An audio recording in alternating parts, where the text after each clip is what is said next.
తెలంగాణ రైతాంగానికి సీఎం రేవంత్ రెడ్డి గారు మరొక ముఖ్య ప్రకటన అయితే జారీ చేశారు. సో, రాష్ట్ర ప్రభుత్వం రైతులకు ఎట్టి పరిస్థితుల్లో రైతు బంధు పథకంకి సంబంధించి 5 ఎకరాల లోపు సీలింగ్ అయితే పెట్టబోతున్నాం అని చెప్పేసి సంచలన ప్రకటన అయితే జారీ చేశారన్నమాట.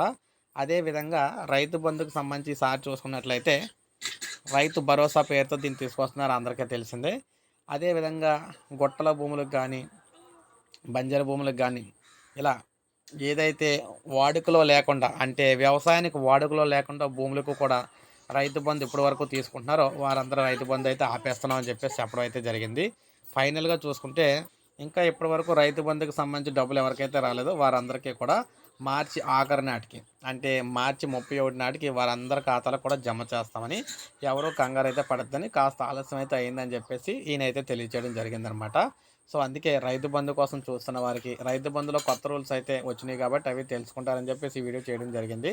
ఒక లైక్ చేయండి. సబ్స్క్రైబ్ చేసుకోకపోతే మన ఛానల్ సబ్స్క్రైబ్ చేసుకొని ఫాలో అవుతానండి.